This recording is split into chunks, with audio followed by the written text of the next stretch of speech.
Everybody, it's Brian Shannon from Alphatrends.net. Today is Friday, the 8th of March, 2024, and hope you had a good week of trading. The S&P lost a little bit of ground, so did the Nasdaq, a little bit worse. Even though the semiconductors still gained 2% in spite of today's 4% sell-off. So we're getting maybe a little bit wobbly up here, but crypto stocks remain, cryptocurrencies rather, remain quite strong. Crypto stocks are a different story, actually. Let's take a look at the S&P 500. We remain in a primary uptrend. We're riding this trend line. We're riding that red 20-day moving average in there as well. And we have a pattern of higher highs and higher lows. As you know, or if you saw my midweek video, I got cautious as we broke down below the 5-day moving average. I didn't get bearish. I'm never going to get bearish in a primary uptrend. I'm going to get cautious, especially when we're as extended as this market has become. We've rallied basically 25% off of these lows from the fourth quarter of last year. So I get cautious and I never regret missing a gap up. Instead, I adjust and I have strategies for that I mention on Twitter. And more important for Alpha Trend subscribers and sometimes on Twitter, I mention stocks each and every day. Stocks like Sanmina, which I put on Twitter. This was a purchase this week. It was a low risk purchase at $61.60. I've got a third of this one left. Stop is underneath here at $64.60. I also put Monster on yesterday as a new trade idea. That was at 58.65. I've got two-thirds of that one left, and this is looking like a bigger breakout on a weekly time frame that has the potential to be able to continue to move. And what I drew in there was the potential that, if you want to label this thing, it's an inverted head and shoulders pattern. Anyways, back to the indexes. The Nasdaq also still in a primary uptrend. We are below a declining 5-day moving average, and on Monday, the 5-day moving average will continue to decline unless we gap up towards that 455 level. What I mean by that is this is where we were 5 days ago. On Monday, when we open here, that means that this bar will replace this bar. So in a mathematical simple moving average, that means this moving average will continue to decline as we get rid of that higher information. Now, I'm not bearish. I am cautious, and I'm going to remain cautious overall. The key level in the near term for the Nasdaq is right here. We saw that tested this week. We bounced from there. It was this prior resistance held as support, support, support.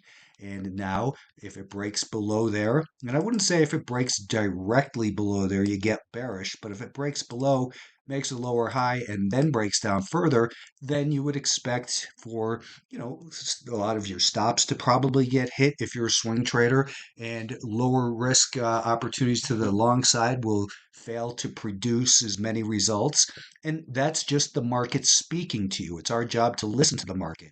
And when it gets this extended, it gets a little skittish. And I will move to the sidelines and I'll get back involved if the market tells me to. But I'm not going to experience large losses. They say it ends badly, for people, but it only ends badly if you don't have a plan for risk management. And it doesn't mean that you have to call the top. So many people try to call the top, and it's only for ego. There's no point in trying to call the top. The idea is to make money.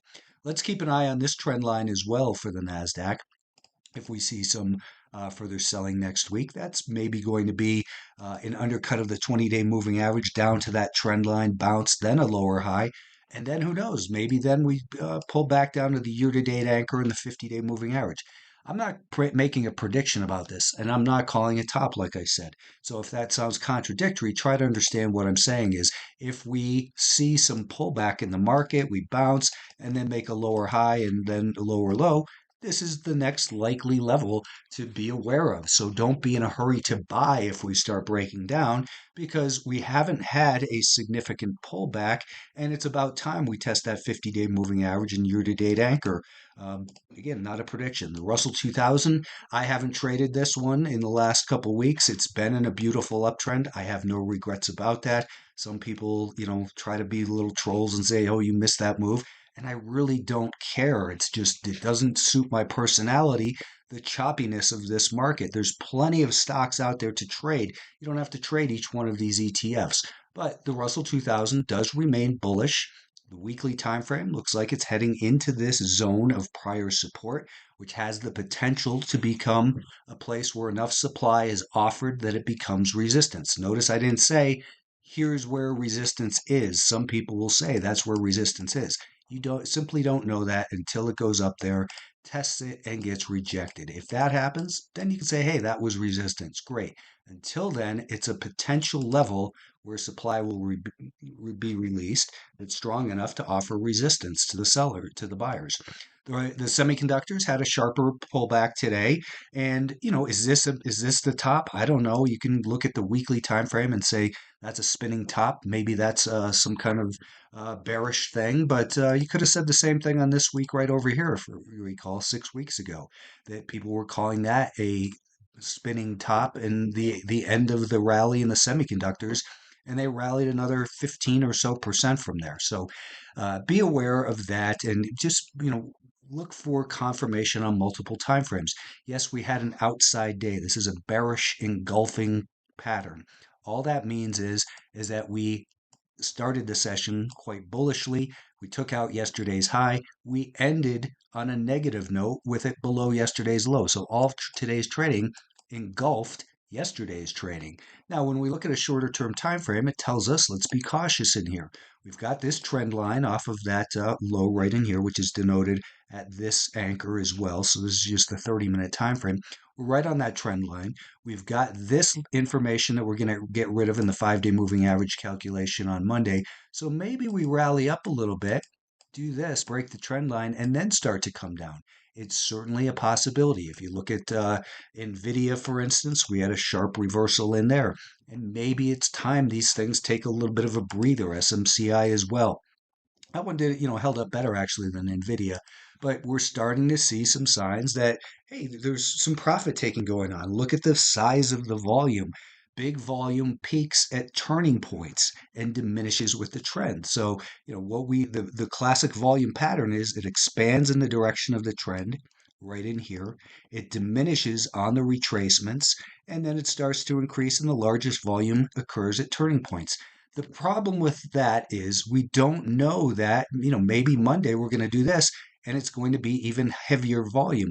We just simply can't say that's it's the heaviest volume so far, but maybe we see a much bigger volume move. This definitely gives us reason for caution.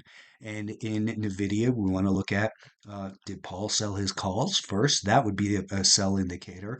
And I'm kidding about that, but half serious. The anchor from this gap up is important, obviously. So let's see if that's tested and see how it behaves rather than just trying to make predictions. Let's talk real quickly about some of the commodities. Oil, here, that's a weekly chart. Let's look at the daily time frame. Let's actually go to gold first. Gold, we mentioned it last week that it was breaking higher, and here it continued higher every day this week. So nice, strong rally in gold out to all-time highs. And there's your weekly chart with the all-time highs in gold. So finally, this market has broken out. It's still a tricky market to trade, but the trend is bullish in there. It doesn't mean it is for the individual stocks, though. Let's say actually go back to oil. So oil, let's look at the daily chart here, and we've got to fix that scaling. So we'll just click there and then here. Oil continues to kind of just ping pong. It's trying to find support along this prior band of support right in here, which had turned resistance and the anchor off of that September high. But it's just not making much ground. When we look at the energy names, energy stocks are clearly behaving better than the oil itself. And this was the consolidation that we saw above that anchor off of last September's high. And these stocks are leading the way higher. Maybe they're going to, drag oil higher with it. A lot of times the producers will start to rally before oil. I don't trade these names, so I'm not going to read too much into it. Let's go back for a moment to TradingView and look at Bitcoin because that was clearly the big winner this week is Bitcoin.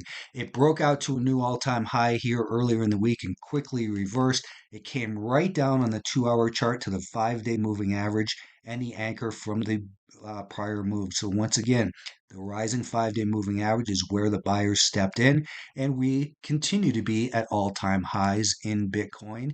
Ethereum looks like it's continuing to head towards its all-time highs. Notice how the 5-day moving average caught that market as well. So let's go back to the equities and look at financials. They continue to be in a strong uptrend.